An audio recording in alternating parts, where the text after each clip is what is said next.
നിന്ദനങ്ങളുടെയും പരിഹാസങ്ങളുടെയും കഠാരമുനകളിൽ നീറിയൊടുങ്ങുന്ന ജീവിതങ്ങളുണ്ട്. വേദനകളുടെ നീർച്ചുഴിയിലേക്ക് അന്യായമായി ഉപദ്രവിക്കപ്പെടുന്ന ഒരുപാട് ജീവിതങ്ങളുണ്ട്. അങ്ങനെയുള്ള ജീവിതങ്ങളോട് വർത്തമാനകാലത്തിൽ ഈ പുസ്തകത്തിന്റെ താളിൽ നിന്ന് ദാവീദ് എന്ന് പറയുന്ന മനുഷ്യൻ സംസാരിക്കുകയാണ്. സ്നേഹിത, എങ്ങനെയാണ് ജീവിതത്തിന്റെ പരിഹാസങ്ങളെ നേരിടുക? ഇന്ന് രാത്രി വചനം ഞാൻ ഈ സ്ഥലത്ത് പറയുന്നത്, നാം ഒരുമിച്ച് ചിന്തിക്കുന്നത്, എന്നെ കേൾക്കുന്നവരിൽ പരിഹസിക്കപ്പെടുന്നവരുണ്ടെങ്കിൽ ആത്മസൗഖ്യത്തിന് വേണ്ടിയാണ്. എന്നെ കേൾക്കുന്നവരിൽ അന്യായമായി നിന്ദിക്കപ്പെടുന്നവരുണ്ടെങ്കിൽ ആന്തരിക സൗഖ്യത്തിന് വേണ്ടിയാണ്. അന്യായമായി ഉപദ്രവിക്കപ്പെടുന്നവരുണ്ടെങ്കിൽ, ചങ്കു പൊളിച്ചു കാണിച്ചിട്ടും മനസ്സിലാകാത്ത ജീവിതങ്ങൾ ചുറ്റുമുണ്ടെങ്കിൽ, വല്ലാതെ ഏകാഗിയാകുന്നുണ്ടെങ്കിൽ, ചങ്ങാതി, താങ്കൾക്ക് വേണ്ടിയിട്ടാണ് ഇന്ന് രാത്രി ഈ വചനം തുറക്കുന്നത്. ഞാൻ വീണ്ടും ചോദിക്കുകയാണ്, ദാവീദ് രാജാവേ, അങ്ങേക്ക് എങ്ങനെ പറ്റുന്നു ഇങ്ങനെ? ഇത്രമാത്രം തെറി കേട്ടിട്ടും, ഇത്രമാത്രം ചീത്തവിളി കേട്ടിട്ടും തിരിച്ചൊരു വാക്ക് പറഞ്ഞാൽ 600 പേരിൽ ഒരാളുടെ വാൾ ഉയർന്നു താണാൽ ആ തെറിവിളിക്കവന്റെ ശിരസ് ആ മലമടക്കിലെ മലഞ്ചരിവിൽ കിടന്നുരുളാൻ സാധ്യതകൾ ഏറെ ഉള്ളപ്പോഴും അങ്ങേക്ക് എങ്ങനെ പറ്റണം ദാവീദ് രാജാവേ? എനിക്ക് 3 കാര്യങ്ങൾ പറയാനുണ്ട്. ഈ വേദഭാഗം വിചിന്തനം ചെയ്യുമ്പോൾ, ഈ വേദഭാഗത്തിന്റെ വായനയിലൂടെ നാം ഒരുമിച്ച് കടന്നു പോകുമ്പോൾ ദാവീദിന് ഇത് സാധിച്ചത് 3 കാരണങ്ങളാലാണ്. ഇന്ന് രാത്രി അല്ലെങ്കിൽ നമ്മുടെ ജീവിതത്തിൽ നമുക്ക് സാധിക്കേണ്ടത് ഈ കാരണങ്ങളാലാണ്. ഇത് ഞാൻ എന്നോട് പറയുകയാണ് സ്നേഹിത, ഇത് ഞാൻ നിങ്ങളോട്, നാം ഒരുമിച്ച് ചിന്തിക്കുകയാണ് പ്രിയപ്പെട്ടവരെ. ദാവീദിന് എങ്ങനെ ഇത് പറ്റി? വേദപുസ്തകം ഏറ്റവും കൂടുതൽ മലയാളം പരിഭാഷയിലോ ഇംഗ്ലീഷിലോ ഒക്കെ ഏറ്റവും മോശപ്പെട്ട പദങ്ങൾ ഉപയോഗിച്ചിരിക്കുന്ന പദങ്ങൾ പലയിടങ്ങളിലും സ്കൗണ്ടറൽ എന്നുള്ള പദമാണ്. അതിലും തീവ്രമായ ഒരു മോശപ്പെട്ട പദം ബൈബിളിൽ ഉപയോഗിച്ചിട്ടില്ല. ഒരാളെ പരിഹസിക്കുന്ന വാക്കിൽ, ഒരാളെ കുറ്റപ്പെടുത്തുന്ന വാക്കിൽ അതവിടെ ഒരു ലിമിറ്റേഷൻ ഇട്ടിരിക്കുക. അതിന് മലയാളത്തിൽ തെമ്മാടി എന്നും താന്തോന്നി എന്നും ഒക്കെ അർത്ഥമുണ്ട്. എങ്കിലും മലയാളം പരിഭാഷയിൽ ആ വാക്കുകളൊന്നും തെമ്മാടി എന്നോ ഒന്നും ഉപയോഗിക്കാറില്ല. മറിച്ച് നീച എന്നൊക്കെ മാത്രമേ ഉപയോഗിച്ചിട്ടുള്ളൂ.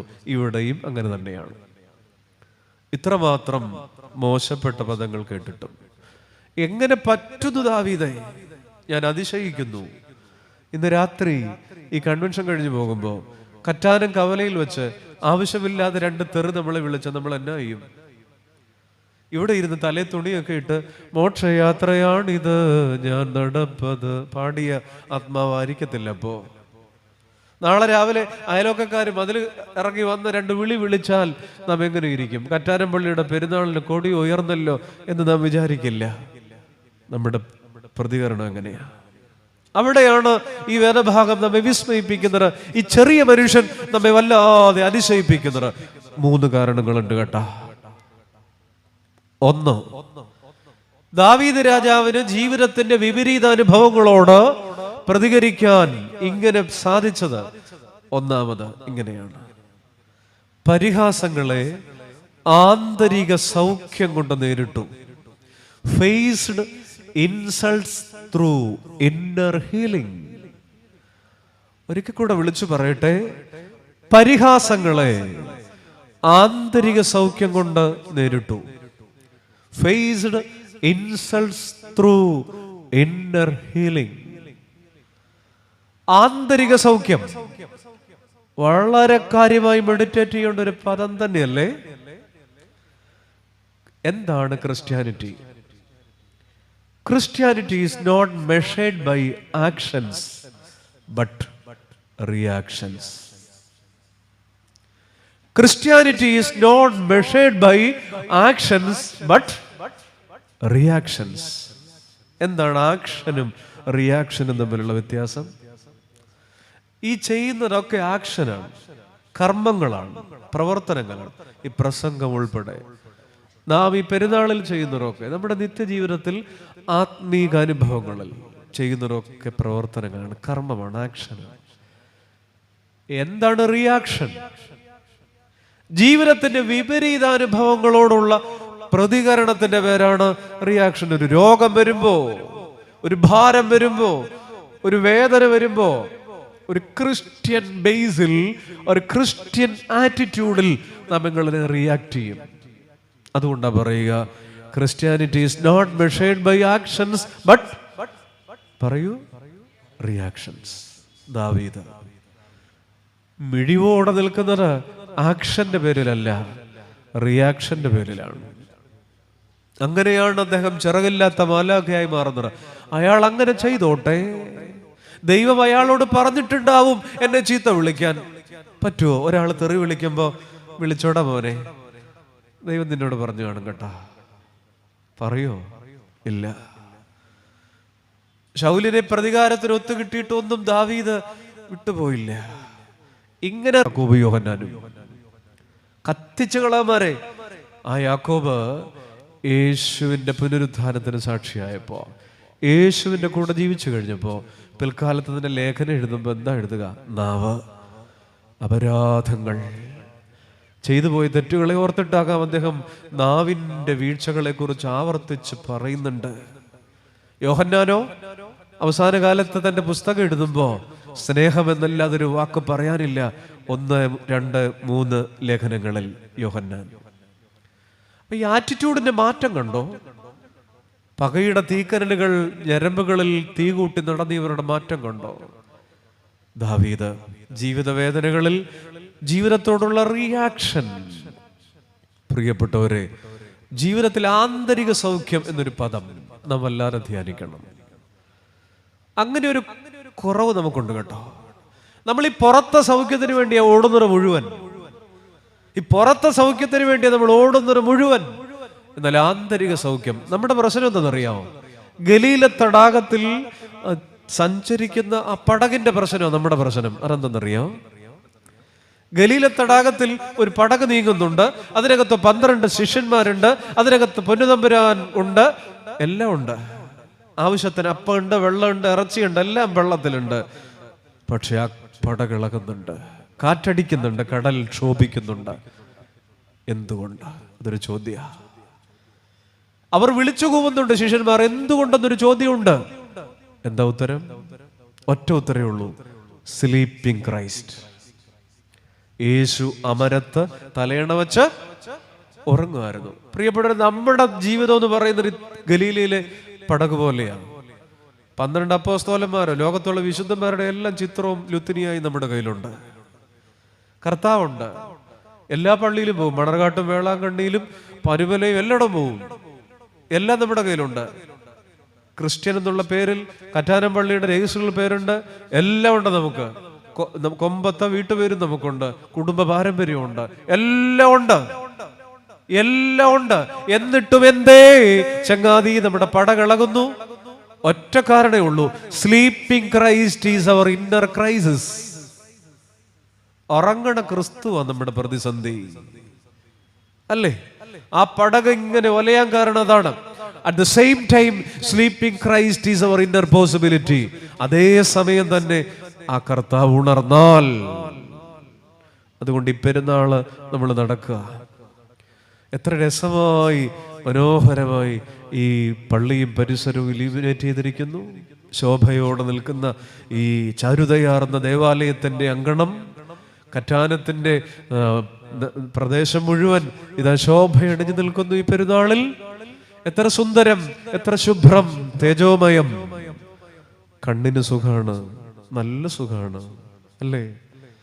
നമ്മുടെ റാസയ്ക്കൊരു വേണ്ടി ഒരുങ്ങാണ്. പക്കമേളങ്ങൾ, ശിങ്കാരിമേളങ്ങൾ ചുവട് വെച്ച് നാം നീങ്ങുമ്പോൾ, കൊഴുപ്പ് കൂട്ടണ റാസയുടെ പാതിരാലഹരി നുകർന്ന് നാം ആ രാത്രി റാസ അവസാനിപ്പിക്കുമ്പോൾ കാതിന് സുഖം, അല്ലേ? പിന്നെ മനോഹരമായി നേർച്ചയൊക്കെ കഴിച്ച് പെരുന്നാൾ പിരിയുമ്പോ നാവിനും സുഖം. മസാല കഴിഞ്ഞ വർഷത്തേക്കാൾ പിടിച്ചിട്ടുണ്ട്, പെരുന്നാൾ കമ്മിറ്റി അടിപൊളിയാണെന്നൊക്കെ നമ്മൾ പറയും. കൊടിയിറങ്ങി കഴിഞ്ഞ് ഈ പടി വിട്ടിറങ്ങുമ്പോൾ ഒരു സ്വയം ചോദ്യം ഞാനും നിങ്ങളും ചോദിക്കണം. കണ്ണിന് സുഖം കിട്ടി, കാതിന് സുഖം കിട്ടി, നാക്കിന് സുഖം കിട്ടി, തൊലിപ്പുറത്ത് കുറച്ച് സുഖങ്ങളുടെ പക്കമേളങ്ങൾ കഴിഞ്ഞപ്പോൾ ആത്മാവിന് എന്ത് വെട്ടം കിട്ടി എന്നൊരു ചോദ്യം ചോദിക്കുമ്പോൾ എന്തെത്തരുണ്ടാവും? ഒക്കെ കഴിഞ്ഞ് കൊടിയിറങ്ങുമ്പോൾ തൊലിപ്പുറത്തെ കുറെ സുഖങ്ങളുടെ പക്കമേളങ്ങൾ മാത്രമായി നാം തീർന്നു പോകുമോ? ഓരോ പെരുന്നാളും ആത്മാവിനെന്ത് വെട്ടം കിട്ടി? വിക്ടർ ഹ്യൂഗോ പറഞ്ഞിട്ടുണ്ട്, ഈ പ്രപഞ്ചത്തിൽ പട്ടിണി കിടന്ന് മരിച്ച ശരീരത്തെക്കാൾ ഭീകരമായി എന്തെങ്കിലും ഉണ്ടെങ്കിൽ അത് വെട്ടം കയറാത്ത ആത്മാവ് മാത്രമാണ്. ആന്തരിക സൗഖ്യം. ഈ പെരുന്നാൾ ആന്തരിക സൗഖ്യം. അതുകൊണ്ട് നമ്മളിങ്ങനെ വല്ലാതെ ഭാരപ്പെട്ടിരിക്കുക. ഇവിടെ ഇരിക്കുന്ന പലരെയും കണ്ടിട്ട് എന്തോ ഈ വൈകുന്നേരം കളഞ്ഞു പോയതുപോലെ, ചിലരെ കണ്ടിട്ട് നമ്മുടെ ആരോ ICUവിന്റെ 1000 കുടലുകൾ കിടക്കി ഈ രാത്രി ഊർജ്ജശ്വാസം വലിക്കുന്ന വിഷമം. വേദപുസ്തകത്തിൽ ഇയ്യോബ് 3-ാം അധ്യായത്തിൽ സോറിയാസിന്റെ മൂത്തയനോ വന്നത്, ചുരണ്ടിക്കൊണ്ടിരിക്കുകയാണ്, ശപിക്കണുണ്ട് 3-ാം അധ്യായത്തിൽ. എൻ്റെ അപ്പൻ മുടിഞ്ഞു പോട്ടെ, എൻ്റെ അമ്മ പണ്ടാരടങ്ങട്ടെ, എൻ്റെ ജന്മദിനം തൊലഞ്ഞു പോട്ടെ. ഇത്രത്തോളം സ്വയം ശപിക്കുന്ന ഒരു മനുഷ്യൻ നിങ്ങൾക്കറിയോ? ആ വേദനയൊന്നും മാറിയില്ല. മക്കളെ തിരിച്ചു കിട്ടിയില്ല, വീട് ഒരു റിസ്റ്റോറേഷനും നടന്നിട്ടില്ല. ആ ഇയ്യോബ് നിങ്ങൾ വേദപുസ്തകം പരിശോധിച്ചാൽ മതി. 40-ാം അധ്യായത്തിലെത്തി നിൽക്കുമ്പോൾ ഇയ്യോബ് പറയുന്നുണ്ട്, ഞാൻ മിണ്ടില്ല, ഒരു വട്ടം ഞാൻ സംസാരിച്ചു, ഇനി മിണ്ടില്ല, ഞാൻ ഉത്തരം പറയില്ല, ഞാൻ ദേഹരഹിതനായി ദൈവത്തെ കാണും. സ്വയം ശപിക്കുന്ന ജീവിതം ഈ പുസ്തകത്തിലുണ്ട്. ഏലിയാവ് പറയുന്നുണ്ട്, ദൈവമേ എനിക്ക് മരിച്ചാ മതി. യോന പറയുന്നുണ്ട്, എനിക്ക് മരിച്ചാ മതി. വലിയ മനുഷ്യരാ, പക്ഷെ ആന്തരിക സൗഖ്യം. ഏലിയാവ് ചിന്തിച്ചത് ജീവിതത്തിൽ നിന്ന് റിസൈൻ ചെയ്യാനാ. റിസൈൻ ചെയ്യുക എന്ന് പറഞ്ഞ എന്താ അർത്ഥം? രാജിവെക്കുക, ഒഴിഞ്ഞു പോവുക, വെച്ചൊഴിയുക. RESI ഒന്ന് പറഞ്ഞോളൂ. GN എന്ന് പറഞ്ഞ അർത്ഥം എന്താ? രാജിവെക്കുക, ചത്ത് കളഞ്ഞ മതി. എന്നാൽ സ്വർഗത്തിലെ അപ്പൻ ഏലിയാവ് റിസൈൻ ചെയ്യാൻ ഒരുങ്ങിയപ്പോൾ, യോന റിസൈൻ ചെയ്യാൻ, ഒരു ആന്തരിക സൗഖ്യം. ഏലിയാവിന്റെ ജീവിതത്തിൽ 2 അപ്പം ഉണ്ട്. ഒന്ന്, ആ ചൂരച്ചെടിയുടെ തണലിൽ കിടന്നപ്പോ സ്വർഗം അവനെ എഴുന്നേൽപ്പിച്ച് കൊടുത്ത അപ്പം. ആ അപ്പം ഏലിയാവിനെ മാറ്റിയൊന്നും എനിക്കറിയാൻ പാടില്ല. പക്ഷെ കുറച്ച് കഴിയുമ്പോൾ ആ വിധവയോട് പറയുന്നുണ്ട്, ആ കലത്തിലെ മാവ് കൊണ്ട് ഒരപ്പം ചുട്ടുകൊണ്ട് വാ പെണ്ണേ. ആ അപ്പത്തിന്റെ കാര്യം പറയുമ്പോൾ ഏലിയാവ് പുതിയൊരു മനുഷ്യനാ. ഏലിയാവ് പുതിയൊരു മനുഷ്യനാ. ആന്തരിക സൗഖ്യം. അപ്പൊ ഈ ഇരിക്കുന്ന ജീവിതങ്ങൾ, എൻ്റെ മുമ്പിലിരിക്കുന്ന അനേക ജീവിതങ്ങൾ, പലപ്പോഴും പറയാറുണ്ട്, ദൈവം ഞാനൊരു യൂസ്ലെസ് ആണല്ലോ, എന്നെ കൊണ്ട് ഒന്നിനും കൊള്ളത്തില്ലല്ലോ, എന്തിനാ ഇങ്ങനെ ഒരു ജീവിതം? യൂസ്ലെസ് എന്ന് പറയല്ലേ,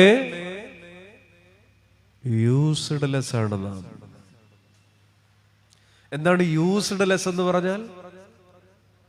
അയ്യോ, യൂസ്ലെസ് എന്ന് പറഞ്ഞാൽ എന്താ? എന്നെ കൊണ്ട് ഒന്നിനും കൊള്ളം. ഒരു പൂച്ച ഇങ്ങനെ ഇരിക്കുന്നത് കണ്ടിട്ടുണ്ടോ? ഒരു കാക്ക ഇങ്ങനെ ഇരിക്കുന്നത് കണ്ടിട്ടുണ്ടോ? ഒരു പട്ടി ഇങ്ങനെ ഇരിക്കുന്നത് കണ്ടിട്ടുണ്ടോ? മനുഷ്യൻ മാത്രമേ ഇങ്ങനെ ഇരിക്കുള്ളൂ അല്ലേ? അയ്യോ പോയേ, ഒരു ആന്തരിക സൗഖ്യത്തിന്റെ കുറവ്. അതുകൊണ്ടാണ് പലപ്പോഴും നമ്മൾ വയ്യ, ഡോക്ടറെ ഒക്കെ കാണാൻ പോകും, സ്കാനൊക്കെ ചെയ്ത് നമുക്ക് ഒരു കുഴപ്പമില്ല, പക്ഷെ നമുക്കൊട്ട് എഴുന്നേറ്റ് നടക്കാനും വയ്യ. എന്തേ കാരണം? പറയാറുണ്ട്, ഏതാണ്ട് 26-27 കൂട്ടം രോഗങ്ങൾ സൈക്കോസൊമാറ്റിക് ആണെന്ന് പറയും. ആദിമൂത്ത വ്യാധി, സ്പോണ്ടിലോസിസ്, കുടലിലെ ക്യാൻസർ, പ്രോസ്റ്റേറ്റ് പ്രശ്നങ്ങളെ, മൈഗ്രെയിന്, അങ്ങനെ ഒത്തിരി ആസ്മ, ഒത്തിരി രോഗങ്ങൾ ആദിമൂത്ത വ്യാധിയാകുക. മനസ്സിനൊരു ആന്തരിക സൗഖ്യമില്ല. ഈ പെരുന്നാളിൽ സംബന്ധിക്കുമ്പോൾ, ദൈവമേ, ഗലീല തടാകത്തിലെ പടകിന്റെ പ്രശ്നം തന്നെയാണ് എൻ്റെ പ്രശ്നം. Sleeping Christ is my crisis. ദൈവമേ, എനിക്കൊരു ആന്തരിക സൗഖ്യം തരുമോ? ജീവിതത്തിൽ ഒത്തിരി ഭാരങ്ങളിലേക്ക് വരുമ്പോൾ നിങ്ങൾ ആലോചിച്ച് നോക്കിക്കേ, എൻ്റെ കർത്താവ് 33-ാമത്തെ വയസ്സിൽ അവസാനമായി പറഞ്ഞ വാക്കെന്താ? നിവൃത്തിയായി എന്ന് പറഞ്ഞതിന്റെ അർത്ഥം ഒക്കെ കഴിഞ്ഞു അല്ലേ? അത് മാത്രമല്ല, എഥലസ്ഥായി എന്നാണ് പറയുന്നത്. എഥലസ്ഥായി, അതിന്റെ അർത്ഥം നിവൃത്തിയായി, ഫിനിഷ്ഡ് എന്ന് പറയുമ്പോൾ നമ്മുടെ ഭാരതത്തിന്റെ ഭാഷ പറഞ്ഞാൽ കഠോപനിഷത്ത് പറയും, മനുഷ്യന്റെ ജീവിതത്തിൽ പ്രവൃത്തിയുമുണ്ട്, നിവൃത്തിയുമുണ്ട്. ശ്രദ്ധിക്കൂ, പ്രവൃത്തി എന്ന് പറഞ്ഞാൽ ഭോഗമാണ്, കൺസ്യൂമറിസം, കർമ്മം. ഇപ്പം നമ്മൾ അതില കർമ്മം ചെയ്തുകൊണ്ടേയിരിക്കുന്നു, അതാണ് പ്രവൃത്തി, ഭോഗം. നിവൃത്തി എന്ന് പറഞ്ഞാൽ യോഗമാണ്.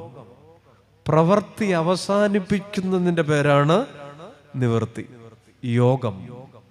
ശരിക്കും മോക്ഷം കിട്ടണമെങ്കിൽ ആത്മാവ് യോഗാത്മകതയിൽ ആയിരിക്കണം. യോഗം. നമ്മളൊക്കെ മരിക്കാൻ പോകുന്നത് പ്രവൃത്തി തന്നെയാണ്. മരിക്കാൻ നേരവും അല്ലേ ഒരു കഴിവുണ്ടെന്നേരം നമ്മൾ ചിന്തിക്കും, ദൈവമേ ആ ഫിക്സഡിന്റെ നോമിനി ആരെയാണോ വെച്ചേക്കണം, അയ്യോ അത് അക്ഷരം അല്ലേ. കുറേയേറെ ഭാരങ്ങളിലാണ് നമ്മൾ മരിക്കാൻ പോകുന്നത്. നമ്മളൊക്കെ പ്രവൃത്തിയിൽ മരിക്കാൻ പോകുന്നവരെ. 99 കഴിഞ്ഞാൽ ഓരോ ഓണം കൂടെ ഉണ്ടിട്ട് വാനിരിക്കുക അല്ലേ. എന്നാൽ യേശു കർത്താവ് 33-ാമത്തെ വയസ്സിൽ പറഞ്ഞു നിവൃത്തിയായി എന്ന് പറഞ്ഞാൽ ഒക്കെ കഴിഞ്ഞു എന്ന് മാത്രമല്ല, ഉപനിഷത്തുകളുടെ നാട്ടിൽ ഉപനിഷത്തുകളുടെ ഭാഷയിൽ വേദപുസ്തകം വ്യാഖ്യാനിച്ചാൽ പറയാം, പ്രവൃത്തിയിൽ നിന്ന് നിവൃത്തിയിലേക്ക്, ഭോഗത്തിൽ നിന്ന് യോഗത്തിലേക്ക്. അതാണ് അതിന്റെ അർത്ഥം. It's finished. പ്രിയപ്പെട്ടവരെ, ശീമോൻ അങ്ങനെയാ മരിച്ചത്. ഇനി അടിയനെ സമാധാനത്തോടെ വിട്ടയക്കണം. അതൊരു യോഗമാണ്. സ്തേഫാനോസകത അങ്ങനെയാണ്. സ്വർഗം തുറന്നിരിക്കുന്നത് കണ്ണീരുകളുടെ മധ്യേ കാണുമ്പോൾ അതൊരു യോഗമാണ്. യോഗത്തിൽ കടന്നു പോകുക അതൊരു ഭാഗ്യമാണ്. പ്രിയപ്പെട്ടവരെ, നാം ആലോചിക്കൂ, ഒരു ആന്തരിക സൗഖ്യം നമുക്കുണ്ടോ? ശ്രീബുദ്ധനെ വിളിക്കുന്ന ഒരു പേരുണ്ട്, തഥാഗതൻ എന്നാണ്. എന്ന് പറഞ്ഞാൽ തഥാഗതൻ എന്ന് പറഞ്ഞാൽ തഥാഥ എന്ന് പറഞ്ഞാൽ രഥത്തിന്റെ വീണ്ടും എന്ത് സംഭവിക്കുന്നുവോ അത് സംഭവിക്കട്ടെ. പറ്റുമോ അങ്ങനെ പറയാൻ? പറ്റില്ല. എന്ത് സംഭവിക്കുന്നുവോ അത് സംഭവിക്കട്ടെ. പറ്റുമോ? അതാണ് തഥാഗതൻ. അങ്ങനെ കൂളായിട്ട് നിൽക്കുക. ദാവീദ് അങ്ങനെ കൂളായിട്ട്. നമ്മളൊക്കെ ഇങ്ങനെ ഞെരുങ്ങുക. 2 കുലങ്ങൾക്കിടയ്ക്ക. ഒന്ന് വ്യാകുലം. ഇന്നലത്തെ സങ്കടത്തിന്റെ പേരാണ് എന്ത്? വ്യാകുലം. ഭൂതകാലത്തിന്റെ സങ്കടത്തെ വിളിക്കുന്ന പേരാണ് വ്യാകുലം. 2ാമത്തെ കുലം പറയൂ, ആകുലം. അതെന്താണെന്നറിയോ? നാളത്തെ സങ്കടമാണ്. അതിപ്പോഴേ ചുമക്കുക. ആ പെണ്ണിനെ കെട്ടാൻ നോക്കുമോ, ആ കല്യാണം നടക്കുമോ, ആ മഴ പെയ്യുമോ, ആ വണ്ടി കിട്ടുമോ, ഇതാണ് ആകുലം. നമ്മളിതിൻ്റെ ഇടയ്ക്ക. എന്ത് സംഭവിക്കുന്നുവോ അത് ബുദ്ധൻ സ്വയം വിളിച്ചിരുന്ന പേരാണത്, തഥാഗതൻ. പ്രിയപ്പെട്ടവരെ, ശരിക്കും എനിക്ക് പറയാനുള്ള ഒരു കാര്യമാണ് കേട്ടോ. ഈ വേദപുസ്തകം മൊത്തം വായിക്കോ ഇല്ലയോ എന്നുള്ളതല്ല. ബൈബിളിലെ ആദ്യത്തെ വാക്കും അവസാനത്തെ വാക്കും മാത്രം ഒന്ന് നോക്കിക്കേ, അതൊരു ഭയങ്കര സൗഖ്യം തരും. എന്താ ബൈബിളിലെ ആദ്യത്തെ വാക്ക്? ഒറ്റ വാക്കേ ചോദിച്ചുള്ളൂ. പൂ ചോദിച്ച പൂക്കാലം തരുന്നവരാണല്ലോ കറ്റാനക്കാര്. ആദ്യത്തെ പദം ആദിയിൽ എന്ന് പറഞ്ഞ എന്താ? അതെന്നാ? അതെപ്പോഴാ? In the beginning. അതെപ്പോഴാ? ഉൽപ്പത്തി 11 മുമ്പുള്ള കാലം ഒരു പ്രീ ഹിസ്റ്റോറിക് പീരീഡ് ആണ്. നമ്മുടെ ബുദ്ധിക്ക് എത്താത്ത, നമ്മുടെ സങ്കല്പങ്ങൾക്ക് അതീതമായ, നമ്മുടെ ചിന്തകൾക്ക് അപ്പുറമായ, നമുക്ക് എത്താത്ത ഒരു കാലം. ആ എത്താത്തൊരു കാലം 1400 ഗ്രാം വരുന്ന മനുഷ്യന്റെ തലച്ചോറിന് അതീതമായ, beyond our concept, beyond our imaginations, അതിനപ്പുറമായ ഒരു കാലത്തെ ഇത്ര ഭംഗിയായിട്ട് തുടങ്ങിയിരിക്കുന്നത്. ആദിയിൽ എന്നാണത് അറിയില്ല. അതാണ് ആദിയിൽ. ഒരു നിസ്സഹായതയുടെ പദമാണത്, ഒരു പരിധികേടിന്റെ പദമാണത് അല്ലേ? ആദിയിൽ നമുക്കുടെ ബുദ്ധിക്കെത്താത്ത ചിന്തയാണ് ആദിയിൽ. അറിയാത്തൊരു കാലം. നമ്മുടെ ജീവിതത്തിൽ നമുക്ക് മനസ്സിലാകാത്ത ഒത്തിരി കാര്യങ്ങൾ വരും. നമുക്കറിയാത്ത ഒത്തിരി കാര്യങ്ങൾ ജീവിതത്തിലേക്ക് വരും. അതാണ് ആദിയിൽ. മനസ്സിലാകണണ്ട. ആദ്യത്തെ അക്ഷരവേദ ബൈബിളിൽ പറയൂ. ആ എന്ന് പറഞ്ഞ എന്താ? എടി അവൻ എന്ത് എടി എന്ന് പറഞ്ഞ എന്നെ അർത്ഥം, അവളെ കണ്ടോടി. അറിയില്ല. നിസ്സഹായതയിലാണ് ഇങ്ങനെ വാവളിച്ചു പോവുക. അതുകൊണ്ട് നമ്മൾ പറഞ്ഞ കണ്ണും മിഴിച്ചു ഞാൻ വായും വേണ്ട, സന്ധ്യക്ക് ഈ മോശപ്പെട്ട പാട്ട് വേണ്ടല്ലേ. ഒരു അറിവില്ലായ്മയുടെ, നമ്മുടെ ബുദ്ധിക്കെത്താത്ത, പ്രിയ സ്നേഹിത, നമുക്കെത്താത്ത ഒത്തിരി കാര്യങ്ങൾ ജീവിതത്തിൽ വന്നേക്കാം. നമുക്ക് മനസ്സിലാകാനൊക്കാത്ത ഒത്തിരി കാര്യങ്ങൾ വന്നേക്കാം. ബൈബിളിലെ അവസാനത്തെ പദം എന്താ? ഉറക്കെ പറയൂ. ആമേൻ. വാട്ട് മീൻ ബൈ ആമേൻ?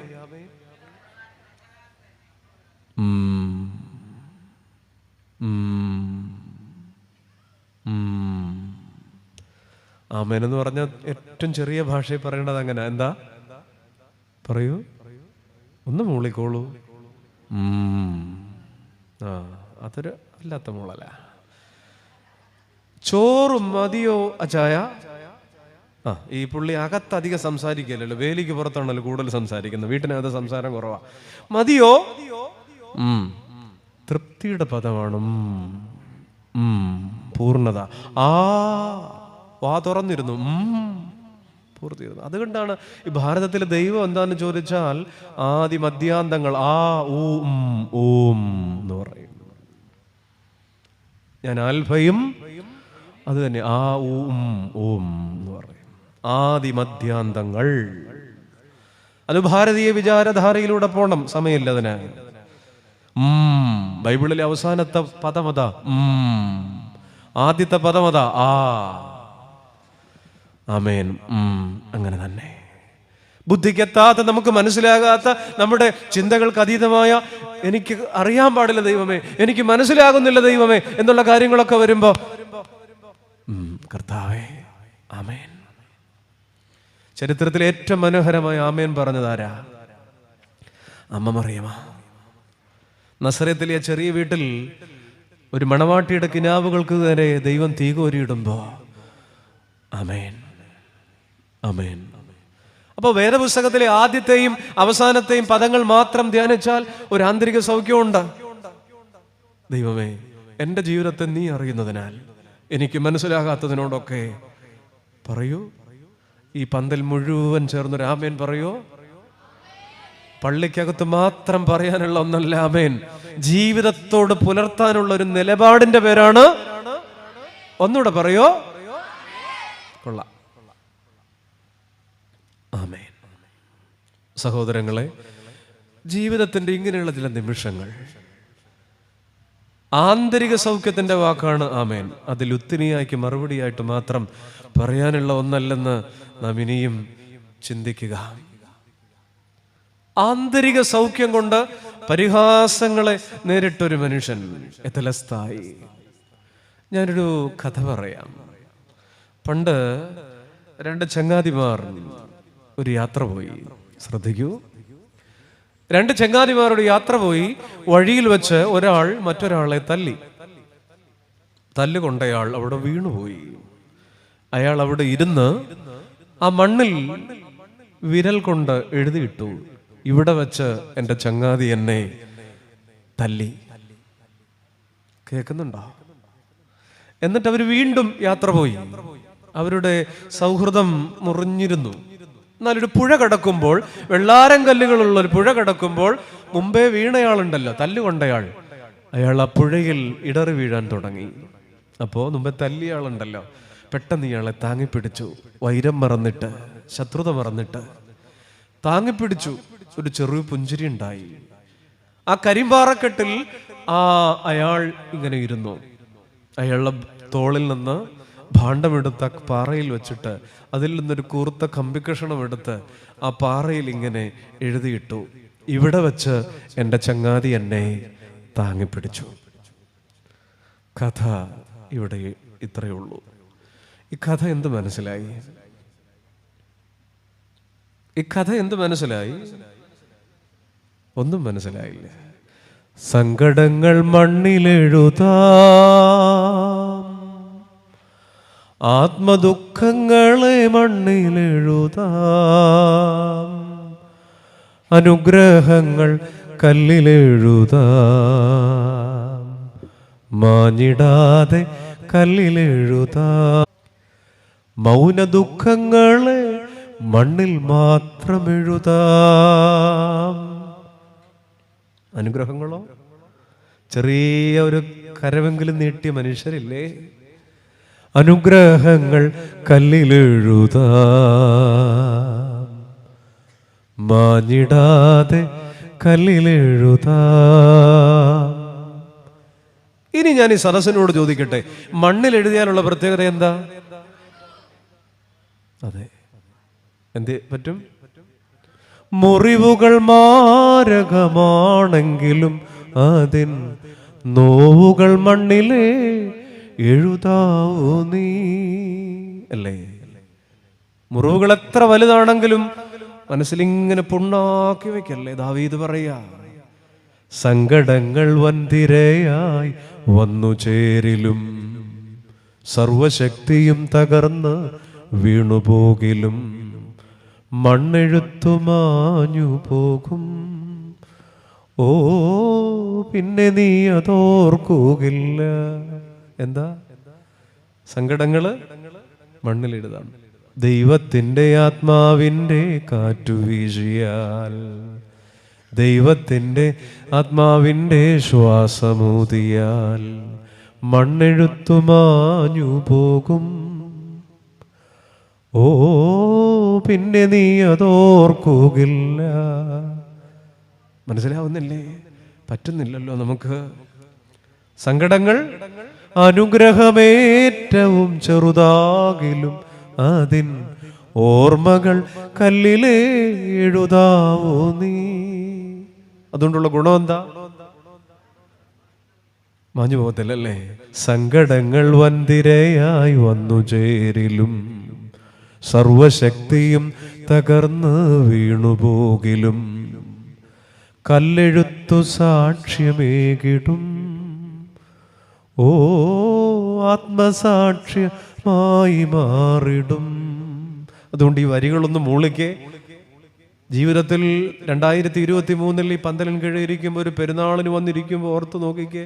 ചിലതൊക്കെ മറക്കാതിട്ടേക്ക് പ്രിയപ്പെട്ട സഹോദരി. അതായി ചില രോഗം ഇങ്ങനെ മാറാതെ കിടക്കുന്നത്, ചില കൈപ്പകത്ത് കിടപ്പുണ്ട്, ചില വല്ലാത്ത പക പുറമേയൊക്കെ ഇങ്ങനെയാണെങ്കിലും ചിലതിങ്ങനെ കിടക്കുകയാണ്.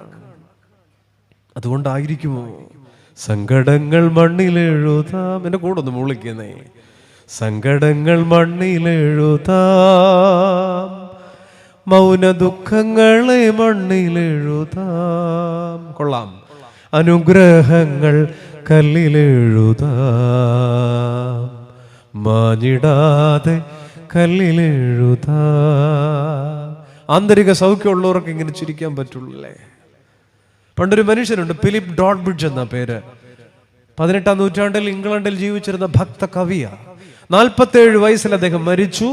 ക്ഷയം വന്നാണ് മരിച്ചത്. 35 വയസ്സ് മുതൽ അദ്ദേഹം അനുഭവിച്ച ജീവിത യാതനകൾ, ചോരതുപ്പി നടന്ന ജീവിതങ്ങൾ, ക്ഷയത്തിന്റെ മാരകമായ രോഗത്തിലൂടെ അദ്ദേഹം പോയി.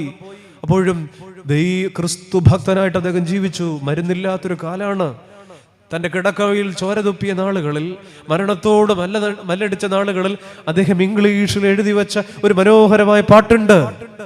ആ പാട്ടിന്റെ ഈരടികൾ 2 നൂറ്റാണ്ട് കഴിഞ്ഞിട്ടും മലയാള ക്രൈസ്തവ കൈരളി മറക്കാതെ ഏറ്റുപാടുന്നുണ്ട്. ജീവിതത്തിന്റെ രക്തം തുപ്പിയ നാളുകളിൽ അദ്ദേഹം എഴുതി, ഭാഗ്യനാൾ ഭാഗ്യനാൾ യേശു എൻ പാപം തീർത്ത നാൾ, കാത്തു പ്രാർത്ഥിക്കാറാക്കിത്താൻ. അറിയാവുന്ന പാട്ടാ. ആർത്തു ഘോഷിക്കാറാക്കിത്താൻ, ഭാഗ്യനാൾ ഭാഗ്യനാൾ.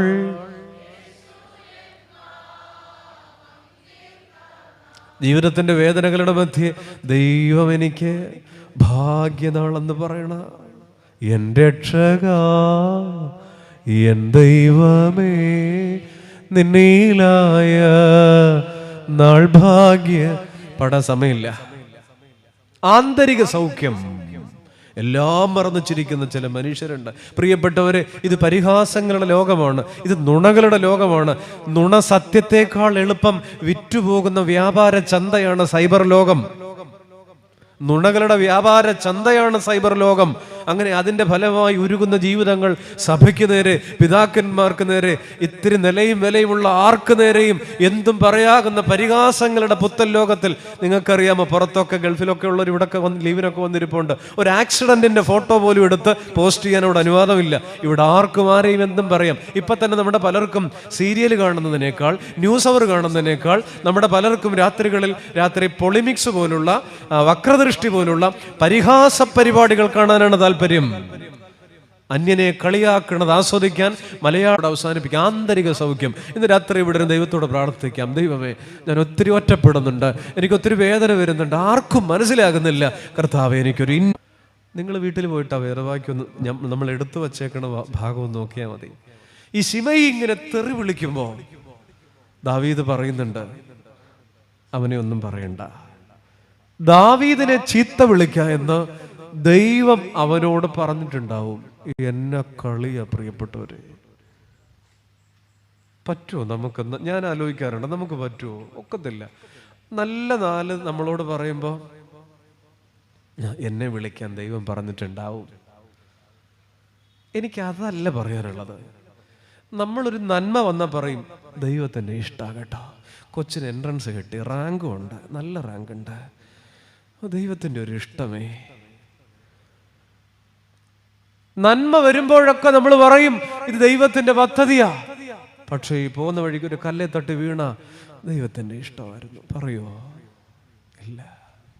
ജീവിതത്തിന്റെ വേദനകളിൽ ആര് പറയും ഇത് ദൈവത്തിന്റെ ഇഷ്ടമാണെന്ന്? ദാവീദ് പറയാ, പച്ച തെറിയുടെ മുന്നിൽ നിന്ന് പറയാണ്, അവൻ വിളിക്കട്ടെന്നേ, അവൻ തെറി പറയട്ടെന്നേ, ദൈവം അവനോട് പറഞ്ഞിട്ടുണ്ടാകും. അതുകൊണ്ടാ പറഞ്ഞത്, പിറകിലും ദൈവമാണ് പോലും.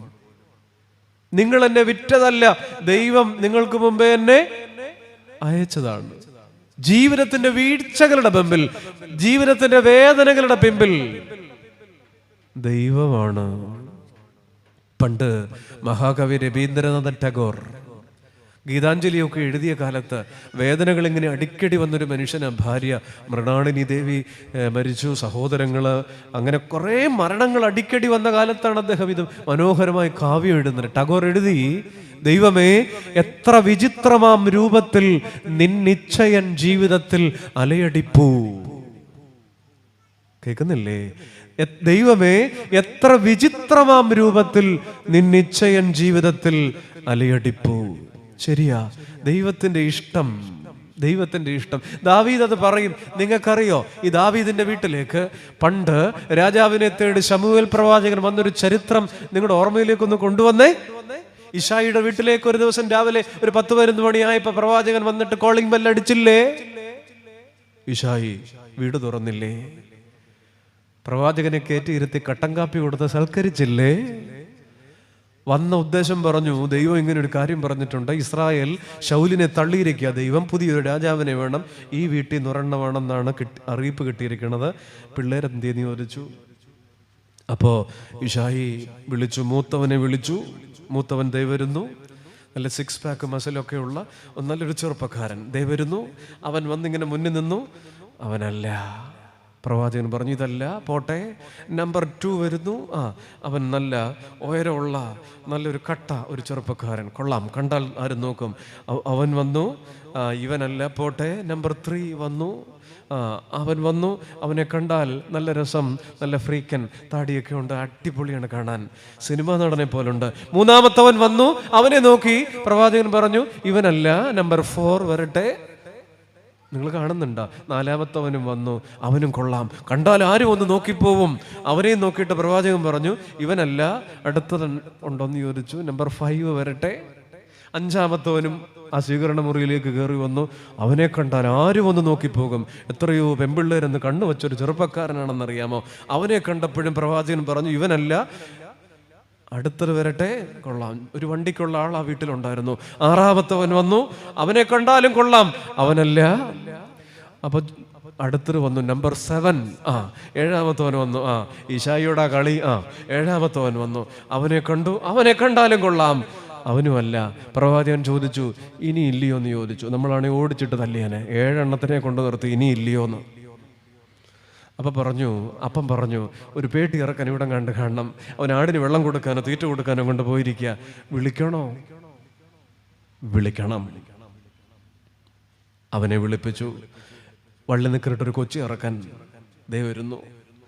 ഒരു പേട്ടി ഇറക്കൻ, അപ്പൻ പോലും പേട്ടി ഇറക്കനെന്ന് പറഞ്ഞൊരു പയ്യൻ ദേ വരുന്നു. അവനെ കണ്ടപ്പോ പ്രവാചകൻ പറഞ്ഞു, ഇവൻ താൻ, ഇസ്രായേലിന്റെ അടുത്ത രാജാവ്. പ്രിയപ്പെട്ടവരെ, ഈ 8ാമത്തെ പുത്രന്റെ കൊട്ടാര പ്രവേശത്തിന് പിമ്പിൽ പേട്ടുപയ്യനെന്ന് വീട്ടുകാർ പോലും പൊട്ടത്തരം പറഞ്ഞപ്പോൾ വിട്ടുകളയാത്ത രാജ്യത്വത്തിന്റെ പട്ടുവിറപ്പിച്ചൊരു പട്ടാങ്കപ്പെട്ട സ്വർഗത്തിലെ അപ്പനുണ്ട്. അത് ദാവീദിനറിയാം. അതുകൊണ്ടാണ് ഏറ്റവും എല്ലാവരും തള്ളിക്കളഞ്ഞ വീട് പോലും ഒരുപക്ഷെ ലിസ്റ്റിപ്പെടുത്താത്ത ഒരുത്തൻ ആ ദാവീദ് രാജാവ് പിൽക്കാലത്ത് എന്ത് വരുമ്പോഴും പറയും, ദൈവത്തിന്റെ ഇഷ്ടം, ദൈവത്തിന്റെ ഇഷ്ടം. saw God's plan behind everything. പ്രിയപ്പെട്ടവരിൽ വിശുദ്ധ ലൂക്കോസ് 4 ഒരു ഭാഗമുണ്ട്. എൻ്റെ പൊന്നു കർത്താവ് ദേവാലയത്തിൽ ചെന്നു, വായിപ്പാൻ പുസ്തകം കൊടുത്തു. കർത്താവ് പുസ്തകം നിവർത്തി. അത് തന്നെ, അതല്ലേ ഞാൻ പറയാൻ വരുന്നത്. ആ ഭാഗം വായിച്ചപ്പോൾ ഇങ്ങനെയാ, യേശു തന്നെ കുറിച്ച് എഴുതിയിരുന്ന സ്ഥലം കണ്ടു, വായിച്ചു. ഈ പുസ്തകത്തിൽ ഇന്ന് രാത്രി നമ്മെ കുറിച്ച് എഴുതിയിട്ടുണ്ട്. ചങ്ങാതി, വായിക്കുമോ? യേശു തന്നെ കുറിച്ച് എഴുതിയിരുന്നത് വായിച്ചുവെങ്കിൽ ഇത് ചരിത്രത്തിലെ ഒരു പുസ്തകമല്ല, വാഗ്ദാനങ്ങളുടെ മഷി കൊണ്ട് എഴുതി, പ്രത്യാശയുടെ നൂല് കൊണ്ട് കുത്തിക്കെട്ടി, പ്രതീക്ഷയുടെ പുറംചട്ടുകൊണ്ട് ബൈൻഡ് ചെയ്ത ഈ ചെറിയ പുസ്തകം 2023 ഈ പന്തലിൻ കീഴിൽ ഇരിക്കുന്ന ഓരോരുത്തരെ കുറിച്ചും എഴുതിയിട്ടുണ്ട്. വേദപുസ്തകം നമ്മോട് ചോദിക്കുക, കുഞ്ഞേ, നിന്നെ കുറിച്ച് ഇതിനകത്ത് എഴുതിയിട്ടുണ്ട്, വായിക്കുമോ? അതുകൊണ്ട് ചില വചനങ്ങൾ, ചില വചന വ്യാഖ്യാനങ്ങളൊക്കെ കേൾക്കുമ്പോൾ നമുക്ക് വല്ലാതെ ഒന്ന് തൊടുന്നത് നമ്മെക്കുറിച്ചാണല്ലോ എൻ്റെ കർത്താവ് ഇത് പറഞ്ഞിരിക്കുക. അവിടെയാണ് തിരുവചനത്തിന്റെ സനാതനത്വം എന്ന് പറയുക. ദൈവവചനം ഒരു കെട്ടുകഥയല്ല. വചനത്തിന്റെ സനാതനത്വം എന്ന് പറയുന്നത് അവിടെയാണ്. പ്രിയപ്പെട്ടവരെ, ഇന്ന് രാത്രി ഞാൻ പറയട്ടെ, നമുക്ക് പറയാൻ കഴിയണം, ഇതായിരുന്നു ദൈവനിശ്ചയം. ഇന്നലകളെ നോക്കിയിട്ട് പറയണം, ഇന്നിനെ നോക്കിയിട്ട് പറയണം, ഇതായിരിക്കും ദൈവനിശ്ചയം. പറ്റുമോ? എല്ലാത്തിനു മുമ്പിൽ ദൈവനിശ്ചയം. കർത്താവേ, ആദിയിൽ ആമേൻ. മുന്നിലൊരു ചുവടു വയ്പാൻ മാത്രമിട കാണുന്നു ഞാൻ, ആയതു മതി എനിക്ക്, ശേഷമെല്ലാം ദൈവഹിതം. എന്താ? മുന്നിൽ ഒരു ചുവട് വയ്ക്കാൻ മാത്രം സ്ഥലം ഞാൻ കാണുന്നു, അത് മതി എനിക്ക്, ശേഷമെല്ലാം ദൈവഹിതം. എല്ലാത്തിനും മുമ്പിൽ എൻ്റെ കർത്താവിൻ്റെ ഇഷ്ടം. ദാവീദിന് സാധിക്കുന്നതിനങ്ങനെ അവൻ തെറി പറഞ്ഞോട്ടെ. ദാവീദിന് തെറി പറയുക എന്ന് ദൈവം അയാളോട് പറഞ്ഞിട്ടുണ്ടാവണം. പ്രിയപ്പെട്ടവരെ, മൂന്നാമത്തെ ചിന്തയിലേക്ക് ഞാൻ പോവുകയാണ്. ഒന്ന്, ആന്തരിക സൗഖ്യം കൊണ്ട് പരിഹാസങ്ങൾ നേരിട്ടൊരു മനുഷ്യനാ.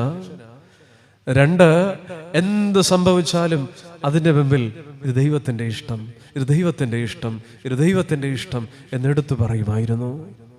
മൂന്ന്, എങ്ങനെ ദാവീദിന് ഇത് പറ്റി? മൂന്നാമത്തെ ഉത്തരം ഇതാണ്. ദാവീദിന് എങ്ങനെ പറ്റി എന്ന് ചോദിച്ചാൽ, അന്യായമായ മാനുഷിക ശാപങ്ങളെ നാളത്തെ ദൈവാനുഗ്രഹമായി കണ്ടു. ഒന്നുകൂടെ പറയാം, അന്യായമായ മാനുഷിക ശാപങ്ങളെ നാളത്തെ ദൈവാനുഗ്രഹമായി കണ്ടു. So today's curse us tomorrow's blessing. ദാവീദ് പറയുന്നുണ്ട്, 12-ാം വാക്യം നിങ്ങൾ നോക്കിയാൽ മതി. ആ മലഞ്ചെരുവിൽ നിന്ന് പറയുന്നുണ്ട്, യഹോവ എൻ്റെ ഇന്നത്തെ സങ്കടം നോക്കി ഇവന്റെ ശാപത്തിന് പകരം നാളെ എനിക്ക് അനുഗ്രഹം തരും, നാളെ എനിക്ക് അനുഗ്രഹം തരും. Today's curse us tomorrow's blessing. സ്നേഹിത, ഓ, എങ്ങനെ അത് പറ്റുമോ? ഇന്നത്തെ ചീത്തവിളി നാളത്തെ അനുഗ്രഹമാണ്. ദാവീദ് അത് പറയുക. ആ വേദഭാഗം നിങ്ങളൊന്ന് ശ്രദ്ധയോടെ സാഗൂതം വായിച്ചാൽ മതി. ഇന്നത്തെ മാനുഷിക ശാപങ്ങളെ നാളത്തെ അനുഗ്രഹമായി. നമുക്ക് ഈ ശാപത്തെയൊക്കെ പേടിയാണ്. അവൻ പറഞ്ഞാൽ വല്ലതും പറ്റുമോ? അവൾ ഏതാണ്ട് ചെയ്തിട്ടുണ്ട് കേട്ടോ, അതാ ഇപ്പോൾ ഇങ്ങനെ അല്ലേ. അത് രാവിലെ 5:30 വണ്ടിക്ക് പോയി നമ്മൾ അവിടെ പോയി നോക്കും, വെളുപ്പിന് 7 വണ്ടിക്ക് ആരും അറിയാതെ മറ്റേ സ്ഥലത്ത് പോയി നോക്കും, ഏതാണ്ട് ചെയ്തിട്ടുണ്ടെന്ന്. പ്രിയപ്പെട്ടവരെ, ഒരു ശാപവും കേൾക്കുകയല്ല. ഈ ചോദിച്ചു വാങ്ങുന്ന ചിലതുണ്ട്, അത് മാറത്തുമില്ല. മീഖൾ ശാപം ചോദിച്ചു വാങ്ങിയതാ, അത് തലമുറയെന്ന് മാറുകയല്ല, കയ്യിലിരിപ്പാ അല്ലേ. മിരിയാം, അറിയാം, ഞാൻ സംഭവം പറയാൻ സമയമില്ല. കുഷ്ഠരോഗം ശാപം ചോദിച്ചു വാങ്ങിയതാ, തലമുറയെന്ന് പോയിട്ടില്ല. ഗേഹസി ചോദിച്ചു വാങ്ങിയതാ ശാപം, തലമുറയെന്ന് പോയിട്ടില്ല. യഹൂദന്മാർ പറഞ്ഞു, ഹോൾസെയിലായിട്ട് ഇരുന്നോട്ടെ എന്ന്, ഇവന്റെ രക്തം ഞങ്ങളുടെ മേലും ഞങ്ങളുടെ പിള്ളേരുടെ മേലും കൊച്ചു മക്കളുടെ മേലും ഇരുന്നോട്ടെ എന്ന് പറഞ്ഞു. മൊത്തത്തിൽ കിട്ടി, ഇന്നും പോയിട്ടില്ല. ചോദിച്ചു വാങ്ങണ ചിലതുണ്ട്, ചില തലമുറ ചോദിച്ചു വാങ്ങുമ്പോൾ ലോത്ത് ഗുരുത്വം മറന്ന് ചോദിച്ചു വാങ്ങിയ ചില ശാപമുണ്ട്, തലമുറ പോലും നശിച്ചുപോയി. അതുകൊണ്ട് മക്കളെ കുറിച്ചൊക്കെ ഓർക്കണം. ചില നിലപാടെടുക്കുമ്പോൾ, അതിരുവിട്ട ചില നിലപാടിലേക്ക് പോകുമ്പോൾ പിള്ളേരെ കുറിച്ചൊക്കെ ഓർക്കണം. യോഗ്യത കാണും, യോഗം കാണുകയല്ല ചിലതൊക്കെ നന്മ അനുഭവിക്കാൻ മക്കൾക്ക്.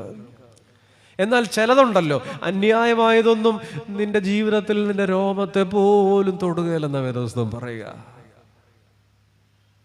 ദാവീദ് അവൻ ശപിച്ചോട്ടെന്ന്, ഈ ശാപം നാളെ എനിക്ക് എന്തായിട്ട് മാറും? പ്രിയപ്പെട്ടവരെ, അതൊരു വലിയ കാര്യമാണ്. ചിലതൊക്കെ സംഭവിച്ചതാ നല്ലതെന്ന് പറയണം കേട്ടോ. ചിലതൊക്കെ ശമരിയാക്കാരന്റെ ഉപമയിൽ ലേവ്യൻ കാണാതെ പോയി അല്ലേ, കണ്ടിട്ടും ആ കഥ അവസാനിക്കുമ്പോൾ ആ മുറിഞ്ഞു കിടക്കണ മനുഷ്യൻ പറയുന്ന ഒരു കാര്യമുണ്ട്, പറയാതെ പറയുന്നുണ്ടെന്നറിയാം. ലേവ്യൻ കാണാതിരുന്നതാണ് ഭാഗ്യം. ലേവ്യൻ കണ്ടിരുന്നെങ്കിൽ ആര് കാണത്തില്ലായിരുന്നു? അതെ, ചിലര് നീ വിചാരിച്ചു എന്നാലും അവള് ഞാൻ ചോദിച്ചപ്പോ തന്നില്ലല്ലോ, അദ്ദേഹം എന്നെ ഒന്ന് സഹായിച്ചില്ലല്ലോ, എന്നെ ഒന്ന് താങ്ങുമെന്ന് കരുതിയ എന്റെ സങ്കട വഴികളിൽ കൂടെ നിന്നില്ലല്ലോ. പ്രിയ സുഹൃത്തെ, അങ്ങേര് സഹായിക്കാഞ്ഞതാ ഭാഗ്യം. ദൈവം വേറെ ഒരുക്കി. ലേവ്യൻ കാണാതിരുന്നതാണ് ഭാഗ്യം.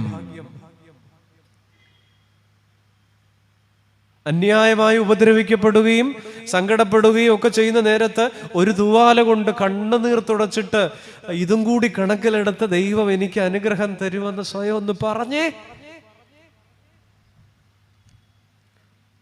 ജോസഫ് പറയുന്നുണ്ട്, പൊട്ടക്കിണറ്റിൽ വീണതാണ് ഭാഗ്യം. പൊട്ടക്കിണറ്റിൽ വീണില്ലെങ്കിൽ ഞാൻ എവിടെ എത്തുകയില്ലായിരുന്നു.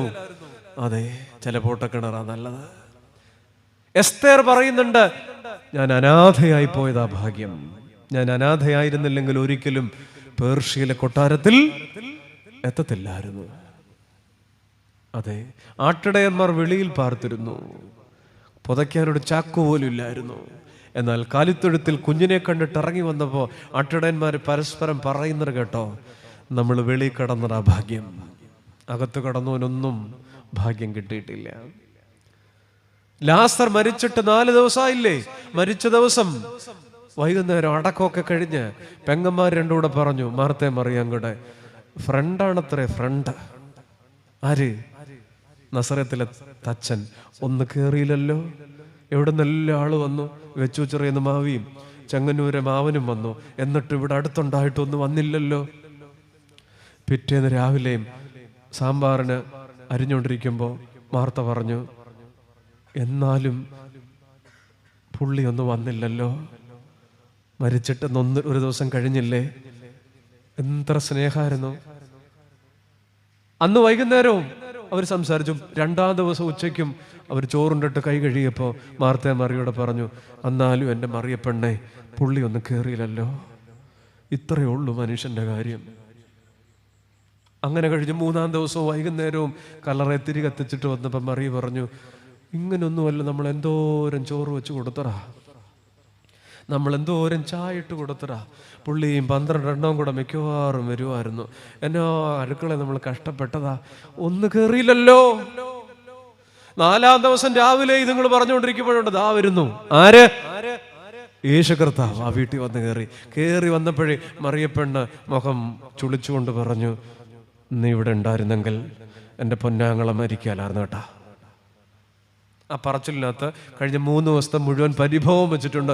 നീ ഇവിടെ ഉണ്ടായിരുന്നെങ്കിൽ എൻ്റെ പൊന്നാങ്ങളെ മരിക്കലായിരുന്നു കേട്ടാ. ആ കുഴിമാടത്തിൽ ലാസറിനെ പുറത്തിറക്കുന്നൊരു കർത്താവുണ്ട്. സന്തോഷത്തോടെ പുതിയൊരു ചരിത്രം എഴുതി ചേർത്തൊരു മധ്യാഹ്നമാണ്. അതൊക്കെ കഴിഞ്ഞ് വൈകുന്നേരം കർത്താവ് ബൈ പറഞ്ഞു പോകാൻ പോവാ. ബൈബിള് നോക്കരുത്, ഇന്ന് രാത്രി ഇത് ഇങ്ങനെ മതി. വൈകുന്നേരം മാർത്തയോടും മറിയോടും ലാസറിനോടും ബൈ പറഞ്ഞിട്ട് യേശു കർത്താവ് ഇറങ്ങാൻ നേരം മാർത്തപ്പെണ്ണ് പറഞ്ഞൊരു കാര്യം ഉണ്ടെന്നറിയോ? ഇന്നലെ വരാതിരുന്നതാണ് ഭാഗ്യം. രോഗമായി കിടന്നു എന്ന് പറഞ്ഞ സമയത്ത് വന്നിരുന്നെങ്കിൽ എന്റെ പൊന്നാങ്ങള, ഞങ്ങളുടെ പൊന്നാങ്ങള ഈ പുസ്തകത്തിൽ കയറുകയല്ലായിരുന്നേ. അതാണ് ഇന്നലെ വരാതിരുന്നതാണ് ഭാഗ്യം. ഇന്ന് രാത്രി എന്നെ കേൾക്കുന്ന പ്രിയപ്പെട്ടവരെ, ജീവിതത്തിന്റെ ചില നിമിഷങ്ങളിൽ ചിലർ കരം നീട്ടിയിട്ടില്ലല്ലോ, ചിലരൊന്നും സഹായിച്ചിട്ടില്ലല്ലോ, ചിലരൊന്നും തുണച്ചിട്ടില്ലല്ലോ. ഇയ്യോബിന്റെ പിൽക്കാലത്തെ മുൻകാലത്തേക്കാൾ അനുഗ്രഹിച്ചൊരു ദൈവം ഇന്നും ജീവിക്കുന്നുണ്ടെങ്കിൽ പറഞ്ഞോണം, ലേവ്യൻ കാണാതിരുന്നതാണ് ഭാഗ്യം, അനാഥയായി പോയതാണ് ഭാഗ്യം, പൊട്ടക്കിണറിൽ വീണതാണ് ഭാഗ്യം, വെളിയിൽ പാർത്തതാണ് ഭാഗ്യം, ഇന്നലെ വരാതിരുന്നതാണ് ഭാഗ്യം. ഇന്നത്തെ ശാപങ്ങളെ നാളത്തെ അനുഗ്രഹമായി കണ്ടു. ഇന്നത്തെ മാനുഷിക ശാപങ്ങളെ നാളത്തെ അനുഗ്രഹമായി കണ്ടു.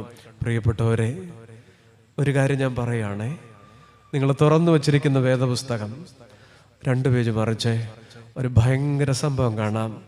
19-ാം അധ്യായം എടുക്കണം. 19-ാം അധ്യായം 19-ാം വാക്യത്തിൽ കുറെ നാൾ കഴിഞ്ഞിട്ട് ദാവീദ് തിരിച്ചു വരിക. ദാവീദ് ആ വഴിയെ തിരിച്ചു വരിക. അപ്പോഴും രാജാവായിട്ടില്ല, ആകും, വീണ്ടും സിംഹാസനം കിട്ടും. ദാവീദ് തിരിച്ചു വരുമ്പോൾ പണ്ട് തെറി വിളിച്ച ആളില്ലേ ശിമയി, 19-19 ഞാൻ നിങ്ങളെ ഒന്ന് വായിച്ചു കേൾപ്പിക്കട്ടെ. ശിമയി യോർദാൻ കടപ്പാൻ പോകുന്ന രാജാവിന്റെ മുമ്പിൽ വീണ് ദാവീദിനോട്, എൻ്റെ യജമാനൻ എൻ്റെ കുറ്റം എനിക്ക് കണക്കിടരുതേ. രാജാവ് യെരൂശലേമിൽ നിന്ന് പുറപ്പെട്ട ദിവസം അടിയൻ ചെയ്ത ദോഷം വിളിച്ച തെറിയൊന്നും അങ്ങ് മനസ്സിൽ വെക്കരുതേ, ഓർക്കരുതേ. പ്രിയപ്പെട്ടവരെ,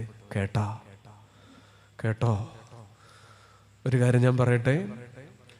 എവിടെയാണോ നിങ്ങൾ കരഞ്ഞത്, എവിടെയാണോ നിങ്ങൾ നിന്ദിക്കപ്പെട്ടത്, എവിടെയാണോ നിങ്ങൾ പരിഹസിക്കപ്പെട്ടത്, അവിടെ തന്നെ സ്വർഗത്തിലെ ദൈവം നിങ്ങളെ ഉയർത്തും.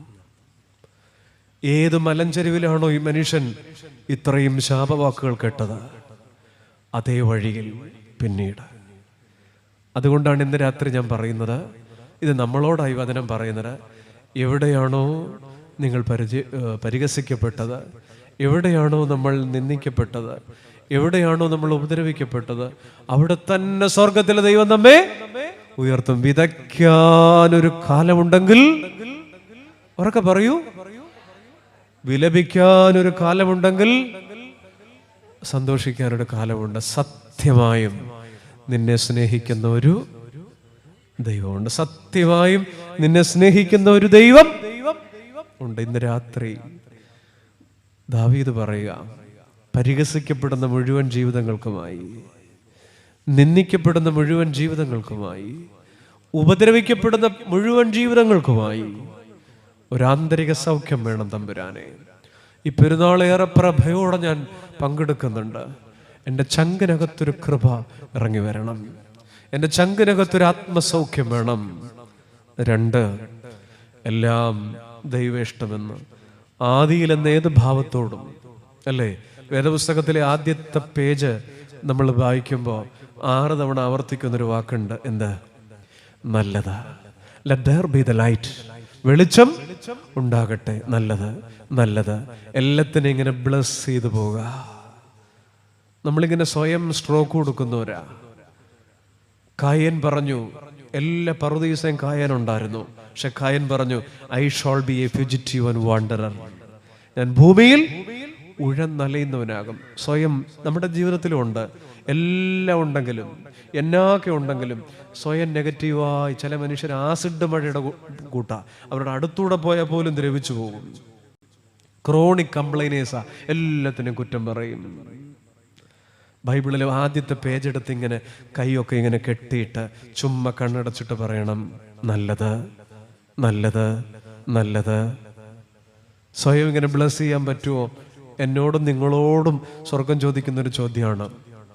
ആമേൻ എന്ന് പറയണം. എല്ലാറ്റിനും മുൻപിലൊരു ദൈവേഷ്ടം. ഇന്നത്തെ ശാപങ്ങളെ നാളത്തെ അനുഗ്രഹമായി പരിശുദ്ധ മറിയം, നിന്റെ ചങ്കിനകത്തോടൊരു വാള് കയറുടി പെണ്ണെ എന്ന് പറഞ്ഞപ്പോ മറിയം പറഞ്ഞു, സകല തലമുറകളും, ഒരു ഫ്യൂച്ചർ ആസ്പെക്റ്റിലാ പറഞ്ഞ്, സകല തലമുറകളും എന്നെ ഭാഗ്യവതി എന്ന് വാഴ്ത്തും. എൻ്റെ പ്രിയപ്പെട്ട ദൈവജനമേ, ഇന്ന് രാത്രി ഈ ഭാഗം വായിച്ചിട്ട് കിടക്കുമോ? 2 ശമൂവേൽ 16:5 മുതൽ 12 വരെ. എൻ്റെ പ്രിയപ്പെട്ട സ്നേഹിത, ഇന്ന് രാത്രി ഈ ഭാഗം വായിച്ചിട്ട് ദാവീദിനോടൊപ്പം ആ മലഞ്ചെരുവിലൂടെ അങ്ങോട്ടും പോകണം, ഇങ്ങോട്ടും പോകണം. അങ്ങോട്ട് പോകുമ്പം തെറി കേൾക്കാം, ഇങ്ങോട്ട് വരുമ്പം അത് മാപ്പ് പറയണ കേൾക്കാം. ഒരു കാലം കൊണ്ട് 16ഉം 19ഉം തമ്മിൽ 3 അധ്യായങ്ങളുടെ ദൂരേ ഉള്ളൂ. നമ്മുടെയൊക്കെ ജീവിതത്തിൽ 16ൻ്റെ തെറി പലപ്പോഴും കേട്ടേക്കാം. എന്നാൽ 19ൻ്റെ ഒരു സൗഖ്യം ദൈവം തരട്ടെ. 16ൽ തെറി കേട്ട ദാവീദ് 19ൽ അതിൻ്റെ സൗഖ്യം അനുഭവിച്ചു. ജീവിതത്തിൽ ഇന്ന് ഈ വേദന മാറില്ല, ഇന്ന് ഈ നിന്ദനം മാറില്ല, ഇന്ന് ഈ പരിഹാസം മാറില്ല എന്നൊക്കെ പറയുമ്പോൾ ഈ പന്തലിന് കീഴെ ഇരുന്ന് കുറിച്ചു വെച്ചോണം, ഇതെൻ്റെ 16 എന്ന് പറഞ്ഞാൽ വേറെ ചിന്തിക്കരുത്. ഈ 16ആണ്, 16ാം അധ്യായമാണ്. എനിക്കൊരു 19 ഉണ്ട്, എനിക്കൊരു 19ൻ്റെ സൗഖ്യമുണ്ടെന്ന് പറയുമോ? ഒരു നിമിഷം പ്രാർത്ഥിക്കാം. ദൈവമേ, ഞങ്ങൾ തുറന്നു പിടിച്ച വേദഭാഗം ഞങ്ങളുടെ മനസ്സിൻ്റെ മുമ്പിൽ, ഞങ്ങളുടെ കണ്ണിൻ്റെ മുമ്പിൽ ഇന്ന് അവിടുന്ന് തെളിയിച്ചു തന്ന വചനഭാഗം ജീവിതത്തിൻ്റെ നിന്ദനങ്ങളിലും പരിഹാസങ്ങളിലും സൗഖ്യം നൽകുന്നൊരു വേദഭാഗമായിരിക്കണമേ. യേശുവേ, ഞങ്ങൾ ഒന്ന് പ്രാർത്ഥിക്കുന്നു, ഞങ്ങൾക്കൊരല്പം ആന്തരിക സൗഖ്യം വേണം. ഒന്നുള്ളു തുറന്ന് ചിരിക്കാൻ, ഒന്നുള്ളു തുറന്ന് കരയാൻ, ഒന്ന് കരയാൻ പോലും ആകാതെ ജീവിക്കുന്ന ജീവിതങ്ങൾ പല വീടുകളിലും ഉണ്ടല്ലോ നാഥ. ദൈവമേ, യേശുവേ, ഞങ്ങൾക്കൊരു ആന്തരിക സൗഖ്യം തരണം. കർത്താവേ, എന്ത് സംഭവിക്കുമ്പോഴും ആമേൻ എന്ന് പറയാൻ, എല്ലാറ്റിനും മുമ്പിൽ തമ്പുരാന്റെ ഇഷ്ടം കാണാൻ ഞങ്ങൾക്ക് എന്നാണ് കഴിയുക? ഈ കൊച്ചു ജീവിതത്തിൽ എൻ്റെ പൊന്നു തമ്പുരാനെ, ഇന്നത്തെ ജീവിത വേദനകളിൽ നാളെയുടെ അനുഗ്രഹം വരും, നാളെ ദൈവം എനിക്കൊരു അനുഗ്രഹം തരുമെന്ന് പറഞ്ഞ് ലേവ്യൻ കാണാതിരുന്നതാണ് ഭാഗ്യമെന്ന്. ഇന്ന് പലരും എന്നെ കണ്ടില്ലെങ്കിലും എൻ്റെ തമ്പുരാൻ എന്നെ കാണുമെന്ന് പറയാൻ യേശുവേ, എനിക്കൊരു കൃപ തരണമേ. വചനം കേട്ട ആരെയും അവിടുന്ന് വെറും കൈയായി മടക്കി അയക്കല്ലേ. ഓരോരുത്തരും കൃപ പ്രാപിക്കണമേ. ഈ സ്ഥലം അനുഗ്രഹിക്കപ്പെടണമേ. പെരുന്നാളിന് വേണ്ടി ഞങ്ങൾ ഒരുങ്ങുന്നു. ഞങ്ങളുടെ പ്രിയപ്പെട്ട അഭിഷിക്തരെ, ദൈവജനത്തെ, കർത്താവ്, ഇടവകയെ, അതിന് ചുമതലപ്പെട്ടവരെ, ഇതിനുവേണ്ടി ഓടി നടക്കുന്ന ഒത്തിരി ജീവിതങ്ങളുണ്ടല്ലോ. ഓരോരുത്തരും സൗഖ്യപ്പെടണമേ. ഇന്ന് രാത്രി ഈ പന്തലിന് കീഴെയായിരിക്കുന്ന മുറിവേറ്റ മനസ്സുകളെ ഈ വചനം സൗഖ്യപ്പെടുത്തണമേ. പരിഹാസമേറ്റ ഉള്ളങ്ങളെ ഈ വചനം സൗഖ്യപ്പെടുത്തണമേ. നിന്ദനമേറ്റ ജീവിതങ്ങളെ ഈ വചനം സൗഖ്യപ്പെടുത്തണമേ. ഈ ദേശത്തോട് കരുണ തോന്നണമേ. അപ്പാ, എല്ലാം ഏൽപ്പിച്ചു തരുന്നു. പിതാവിൻ്റെയും പുത്രൻ്റെയും പരിശുദ്ധാത്മാവിൻ്റെയും കൃപയാൽ തന്നെ.